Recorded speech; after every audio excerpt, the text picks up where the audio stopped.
हे शहरातले आम्ही ग्रामीण भागात जमिनी या ग्रामीण भागात शेतकऱ्यांचा रोष किती आहे हे आम्ही लोकसभेच्या निवडणुकीमध्ये पाहिलेला आहे.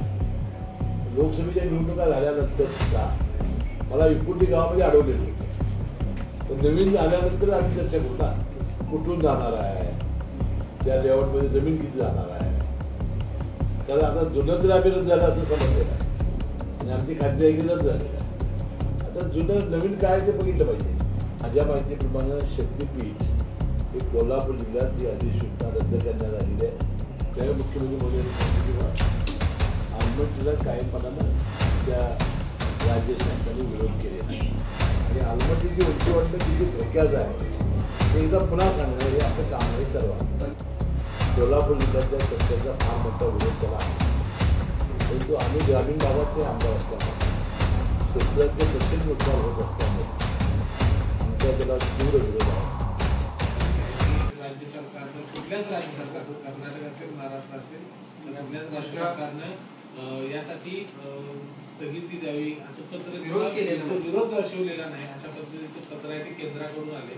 खासदार विशाल पाटील काय नेमकं सरकारच्या यात केलं. परवा ज्यावेळा मुख्यमंत्री महोदय कोल्हापूरला आले होते पंचकल्याण पूजेच्या निमित्ताने, आणि त्यावेळा तिथं माजी खासदार राजू शेट्टी, आपले आमदार राजेंद्र पाटील यांनी आमची काढला होता.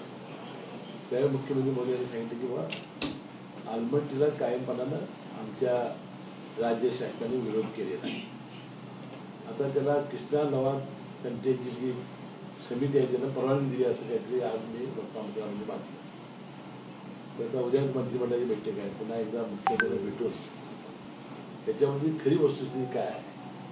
आज जे वर्तमानपत्रामध्ये त्या जलशक्ती विभागाचे केंद्राचे मंत्री CR पाटील साहेब यांनी लेखी उत्तर जे आलेलं आहे त्यामध्ये अशा प्रकारचं तुम्ही म्हणताय जसं वाक्य आलेलं आहे. आता याबद्दलची माहिती घेऊन, कारण सातत्याने महापूर ज्या वेळा आलेला आहे त्यावेळा आलमट्टीनं पाणी सोडलं नाही धरणातून, हाच विषय चर्चेला आलेला आहे. आणि आलमट्टीची 5-6 फुटाने जी उंची वाढवणार आहे त्याच्यामुळे किती भाग पाण्याकडे जाणार हे अनेक वेळेला चित्राद्वारे माहिती आपण प्रसिद्धी संपूर्ण प्रसार माध्यमांनी केलेली आहे.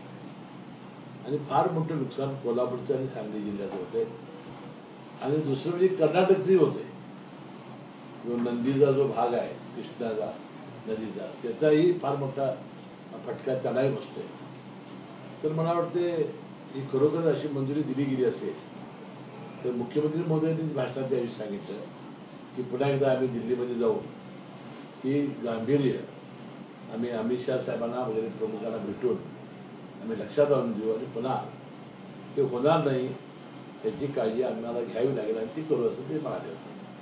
उद्या मंत्रिमंडळाच्या बैठकीमध्ये निश्चित विषय मी मुख्यमंत्री महोदयाशी बोलेन आणि चर्चा केली. राज्याच्या वतीनं या सगळ्या संदर्भात लेखी आक्षेप घेणं गरजेचं आहे. सांगितलं जाते की आलमट्टीची उंची वाढवून दिली जाणार नाही, पुराचा फटका बसणार नाही, आम्ही काळजी घेऊ. मात्र लेखी स्वरूपात केंद्राकडे या संदर्भात तक्रार करणं आवश्यक आहे, ते अजून झालेलं नाही. ही माहिती तुमची आहे, परंतु मला तर असं वाटतं की ज्या ज्या वेळा महापूर आला त्याच्या वेळी ही चर्चा झालेली आहे, त्याला अनेक वेळा विरोध झालेला आहे. परंतु अशा पद्धतीनं उत्तर का दिलं, कसं दिलं याची माहिती घेणं आणि हे नसेल तर तात्काळ केंद्राकडे जाणं आणि आलमट्टीची उंची वाढणं किती धोक्याचं आहे हे एकदा पुन्हा सांगणं हे आपलं काम आहे करवा. पण लवकर होणं गरजेचं आहे, कारण या पत्रानंतर कर्नाटक सरकार पुन्हा एकदा गतीनं त्याच कामाला लागले. उद्याच मंत्रिमंडळाची बैठक आहे, उद्याच आम्ही भेटू. सर, आता थोड्या वेळापूर्वी राजेश क्षीरसागरांनी शक्तीपीठ महामार्गासंदर्भात एक बैठक घेतली. त्या बैठकीमध्ये शक्तीपीठ किती महत्त्वाचं आहे या संदर्भातली चर्चा झालेली आहे आणि त्यांचं म्हणणं असं आहे की शक्तीपीठ होणार आहे आपल्याला. माझ्या माहितीप्रमाणे शक्तीपीठ हे कोल्हापूर जिल्ह्यात ही अधिसूचना रद्द करण्यात आलेली आहे. भूमी संपादनाची जी अधिसूचना असते ती रद्द करण्यात आलेली आहे. कोल्हापूर जिल्ह्यातल्या शेतकऱ्यांचा फार मोठा विरोध त्याला आहे. ठीक आहे, एखाद्या लोकशाहीमध्ये ते व्हावंसं वाटत असताना कोणाला होऊ नये असं वाटत असतं, परंतु आम्ही ग्रामीण भागातले आमदार असल्यामुळे शेतकऱ्यांचं प्रचंड नुकसान होत असल्यामुळं आमचा त्याला तीव्र विरोध आहे आणि ती कल्पना सगळ्या मुख्यमंत्री महोदयांना उपमुख्यमंत्री महोदयांनाही आहे आणि त्याचा फटका लोकसभेच्या निवडणुकीमध्ये आम्हाला काही प्रमाणात बसलेला आहे. पण त्याच संदर्भात आज विचारलं गेलं की सुनील आपल्या प्रचार सभेमध्ये जी.आर. दाखवला की कोल्हापूर जिल्ह्यामध्ये हा शक्तीपीठ महामार्ग होणार नाही, तर त्यावर त्यांचं असं म्हणणं आहे की निवडणुकीमध्ये काही लोकांना सांगावं लागतं म्हणून आम्ही कदाचित त्यांनी ते तसं सांगितलं असावं. सांगितलं मी जे नोटिफिकेशन जे झालेलं आहे त्याच्या कॉपीज मी संजय गाडगेंच्याकडे त्या सुपूर्द केल्या ना. आजही तेच अवस्था आहे. पुन्हा एकदा याच्यावर चर्चा होऊ शकते करण्यावर, कारण महायुतीमधल्याच आता तुमच्या दोघांमध्ये थोडीशी मतभिन्नता दिसते, चर्चा होऊ शकते का? कारण आता हे बघा, ते शहरातले आम्ही ग्रामीण भागात, जमिनी या ग्रामीण भागात शेतकऱ्यांचा रोष किती आहे हे आम्ही लोकसभेच्या निवडणुकीमध्ये पाहिजे आहे. लोकसभेच्या निवडणुका झाल्यानंतर सुद्धा मला इकुंडी गावामध्ये अडवलेले होते आणि त्याच्यात 2-3 दिवसात मी दिल्ली मुंबईमध्ये जाऊन मुख्यमंत्री महोदयांना भेटून एकनाथ शिंदे साहेब त्या मुख्यमंत्री होते. आपण ही प्रक्रिया रद्द करून आणलेली आहे आणि त्याच वेळेला त्यांनी सांगितलं की आम्ही सांगलीपर्यंत करणार आहोत आणि सांगलीच्या पुढं म्हणजे कोल्हापूरपर्यंतच्या रस्त्याला आपण जोडणार आहोत. मग तो हायवेनं आता नवीन रस्ता झालेलाच आहे संकेश्वर टू गोवा. पण मुख्यमंत्री देवेंद्र फडणवीस सुद्धा नांदेडच्या कार्यक्रमात म्हटले होते की एकाही आमदाराचा या शक्तीपीठाला विरोध नाही. सांगलीपर्यंत ते सांगलीपर्यंत विरोध नाही असल्याचं म्हणलं. नवीन एक लेआउट या संदर्भातला चर्चा झालेली आहे की एक व्हायरल 3 लेआउट व्हायरल होत आहेत सगळ्याचे, त्यामुळं संभ्रम पुन्हा वाढले. अगोदर तुम्ही लिहून देऊ का अशा शब्दात देखील याच्याबद्दल प्रतिक्रिया दिली आहे. हा लेआउट हा जर ग्रामीण भागातून जाणार असते, नवीन आता होते, जुनं तर रद्द झालं तर नवीन आल्यानंतर आम्ही चर्चा करू ना, कुठून जाणार आहे, त्या लेआउटमध्ये जमीन किती जाणार आहे. कारण आता जुनं तर आम्ही रद्द झालं असं समजलेलं आहे आणि आमची खात्री आहे की रद्द झालेलं आहे. आता जुनं नवीन काय ते बघितलं पाहिजे. कोपिरेमध्ये काल बोगस बिया खतांचा साठा मोठ्या प्रमाणात सापडला, तर 72 बॅगा पोलीस आणि कृषी विभागाने ताब्यात घेतलेल्या आहेत. शेतकऱ्यांची अशा पद्धतीने फसवणूक चाललेली आहे का किंवा काय समजलं?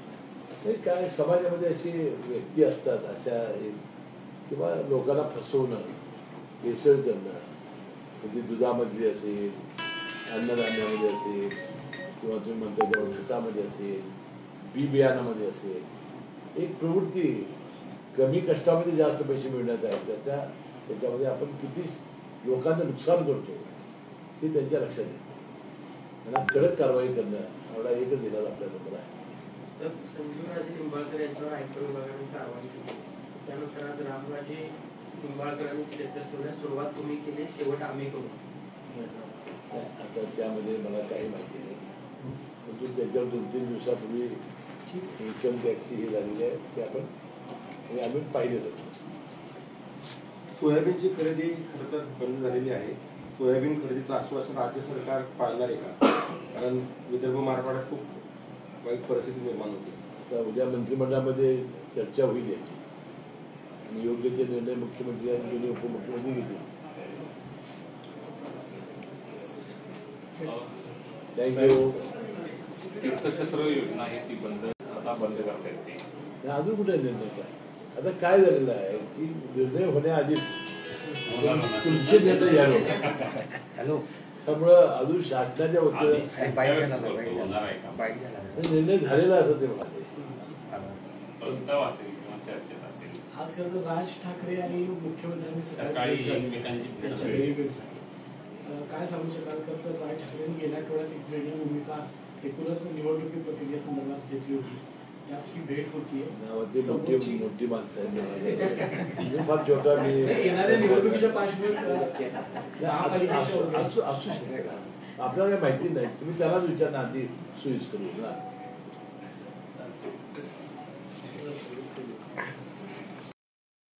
अशाच नवनवीन अपडेट्ससाठी डिजिटल कोल्हापूर चॅनेलला सबस्क्राईब करायला विसरू नका. आमच्या फेसबुक, इन्स्टालाही नक्की फॉलो करा.